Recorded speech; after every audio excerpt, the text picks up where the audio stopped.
L'agriculture urbaine, ça recouvre à peu près tout. Ça peut être autant de la culture sur un balcon que des jardins ou des fermes urbaines.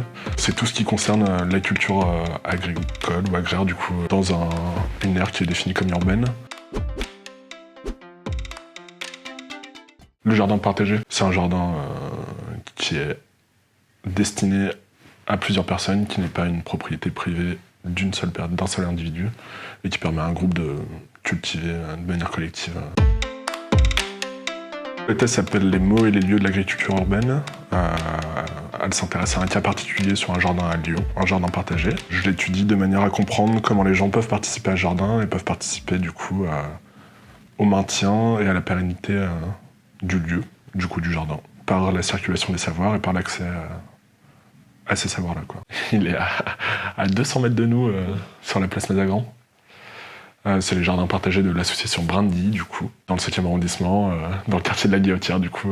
Il se trouve sur une place aussi qui est très fréquentée par des publics très différents. L'enjeu de la thèse n'est pas tant démonstratif que compréhensive. Je vais pas avoir forcément d'énormes hypothèses à imposer au terrain pour les tester ensuite sur ma récolte de données. C'est plutôt j'ai des hypothèses de départ, c'est sûr, mais elles vont s'affiner avec la pratique du terrain et c'est vraiment le terrain qui va beaucoup travailler mon objet de recherche. La thèse, comme elle se dessine en ce moment avec les premiers résultats, ça s'intéresse vraiment sur le fonctionnement du collectif, la diffusion des savoirs et les moyens de chaque individu de trouver place dans un collectif. Les temps aussi qui sont investis, les lieux aussi. Le jardin, c'est pas un jardin du coup, mais c'est plutôt 3 jardins. J'ai un peu élargi en me demandant simplement pourquoi ils le font. Donc il y a plusieurs enjeux après, ça peut être de la sociabilité, ça peut être des enjeux professionnels aussi, il y a vraiment un peu de tout, quoi. L'autre versant de l'étude, où on va davantage s'intéresser au discours. Ça va classer le jardin du coup dans des contextes beaucoup plus larges, un contexte historique, un contexte politique aussi.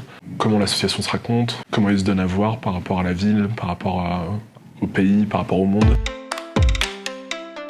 Elle se divise en 3 points.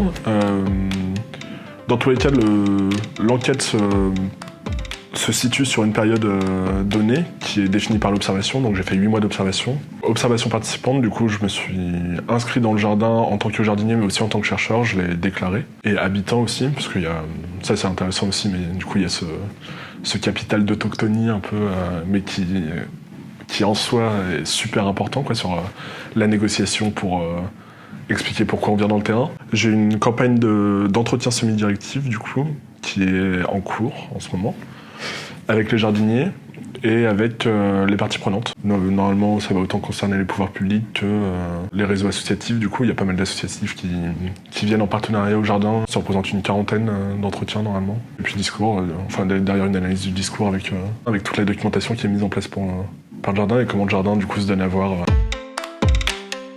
Dans tous les cas, il y a une 30aine de jardiniers toute l'année qui s'occupent d'un lopin de terre. C'est fantastique. Enfin, et puis c'est tellement inattendu sur cette place, quoi. Du coup, il y a une grosse mission du jardin de s'ouvrir à la ville, de s'ouvrir aux autres, etc. et de partager un peu la culture agricole urbaine qui est propre à ce jardin-là.